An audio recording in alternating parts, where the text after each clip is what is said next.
திமுக கம்யூனிஸ்டுகள் செய்யக்கூடிய வெறுப்பு பிரச்சாரம், இந்து முஸ்லிம் கிறிஸ்தவ ஒற்றுமையை சீர்குலைக்கக்கூடிய பிரச்சாரத்தை இந்திய மக்கள், இந்திய முஸ்லிம்கள், இந்திய கிறிஸ்தவர்கள் முறியடிப்பார்கள்.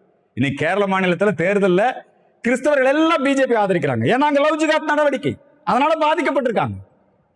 அதே மாதிரி தான் கன்னியாகுமரியிலும் நல்ல கிறிஸ்தவர்கள் பாரதிய ஜனதாவை ஆதரிப்பார்.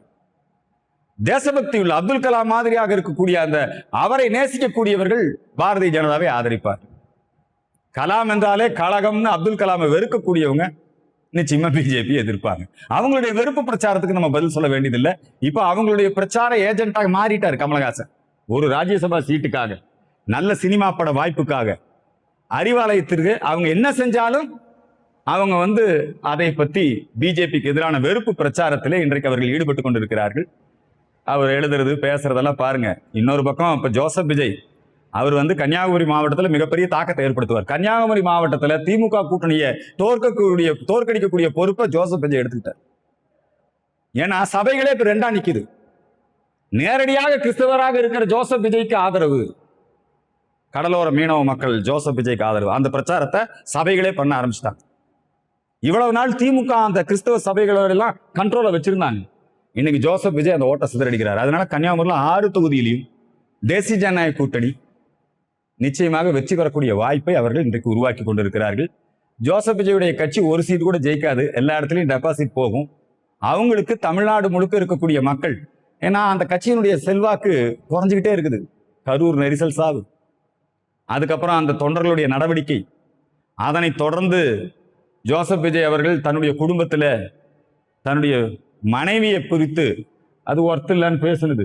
இப்ப எல்லாம் கட்சிக்காரன் போல தேர்தல் வேலை செஞ்சுட்டு இருக்கான். இந்த ஆளு தனி விமானத்துல வளகாப்புக்கு போனான். இதெல்லாம் மக்கள் பார்த்துட்டு இருக்கிறாங்க.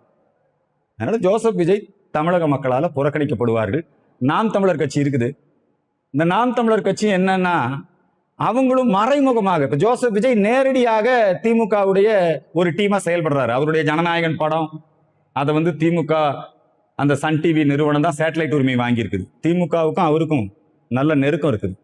ஆனா நம்மால் இருக்காரு, இவரு மறைமுகமா திமுக உதவுறாரு. இவர் வாங்கக்கூடிய ஓட்டெல்லாம் என்ன திமுக எதிர்ப்பு ஓட்டு தானே. திமுக எதிர்ப்பு ஓட்டெல்லாம் ஏடிஎம்கே பிஜேபி கிடைச்சாதானே திமுகவை தோற்கடிக்க முடியும். ஆக திமுகவுக்கு மறைமுகமான ஒரு டூல் கிட்டா நாம் தமிழர் கட்சியும் செயல்பட்டு கொண்டு இருக்கிறது. இவங்கெல்லாம் எத்தனை பேர் செயல்பட்டாலும் ஏடிஎம்கே பிஜேபி கூட்டணியை வெற்றியை தடுக்க முடியாது. எடப்பாடி முதலமைச்சராவதை தடுக்க முடியாது. ரொம்ப சிறப்பா இருக்குது. 2 பேரும் அண்ணன் தம்பிங்க. அண்ணாமலை எடப்பாடி மாதிரியான அந்த அந்த அவருடைய முதலமைச்சராக வருவார்னு அண்ணாமலையே இப்போ எடப்பாடிக்கு பிரச்சாரத்துக்கு போறாரு. அண்ணாமலை தமிழ்நாடு முழுக்க 234 தொகுதியிலும் அதிமுகவினுடைய வெற்றிக்கு அவர் நிச்சயமாக பணியாற்றப் போகிறார். அதே மாதிரி பிஜேபியினுடைய வெற்றிக்கு அதிமுக தொண்டர்கள் பணியாற்றப் போகிறார்கள்.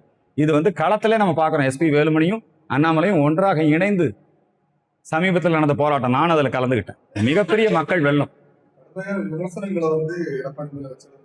சார் அரசியல் நிச்சயமா எடுபடும். அரசியல்ல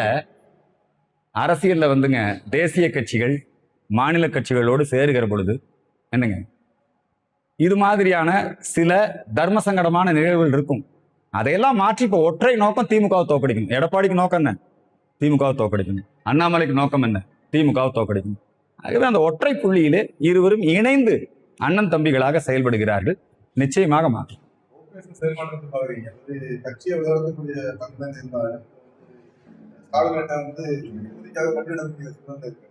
ஓபிஎஸ் எம்ஜிஆரால் அடையாளம் காட்டப்பட்ட தீய சக்தி திமுகவில் போய் இணைந்திருப்பது, அது அவர் எம்ஜிஆருக்கும் அம்மாவுக்கும் செஞ்சிருக்கக்கூடிய துரோகம்.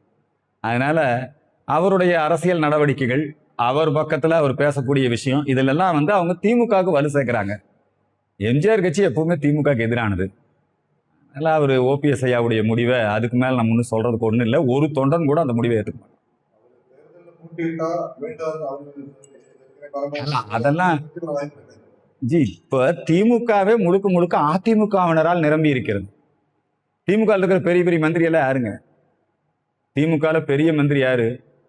நம்முடைய செந்தில் பாலாஜி. இல்ல 10 ரூபான்னு சொல்லாதீங்க, செந்தில் பாலாஜி இல்லைங்களா? நம்ம அண்ணன் முத்துசாமி அண்ணன், அனிதா ராதாகிருஷ்ணன், நீங்க அங்க இருக்கக்கூடிய ஒரு 19க்கும் மேற்பட்ட அதுல இன்னொரு ஒண்ணா இவர் போயிடுவாரு. யாருங்க? எல்லாம் வந்து அதுல போய் சேர்ந்துருவாரு. அதனால கொஞ்சம் கொஞ்சமா அதிமுக காரர்களால் திமுக ஆக்கிரமிக்கப்பட்டு விட்டது. இதுதான் உண்மை. ஏற்கனவே இருக்கக்கூடிய குற்றங்கள் என்ன? ஏன்னா ஏற்கனவே இப்ப பாத்தீங்கன்னா உங்களுக்கு விட்டீங்க திமுக இருக்கக்கூடிய முக்கியமான அமைச்சர்கள் எல்லாருமே அதிமுக நீங்க போனாங்க. அது மட்டும் இல்லாம அவரோட மகன் சார்ந்த மகன் முதலமைச்சர் ஆயிட்டாரு. ஏற்கனவே திமுகவுக்கு வேண்டி அடிப்பட்ட தொண்டர்களா இருக்கக்கூடியவங்க யாருமே அவங்க எல்லாம் ஸ்டாலின் குடும்ப கொத்தடிமைகளா இருக்க வேண்டியதுதான். இதெல்லாம் ஏத்துக்கிட்டு தான் திமுக உடன்பிறப்புகள் இருக்கிறாங்க. கொஞ்சம் கூட சுயமரியாதை கிடையாது. நீங்க பாருங்க, ஸ்டாலின்ங்கிறது உதயநிதி, உதயநிதிக்கு அப்புறம் இன்பநிதி. அதனால இவரும் அந்த கொத்தடிமைகளின் கூடாரத்துல ஓபிஎஸும் போய் இணைஞ்சிருக்கிறார்.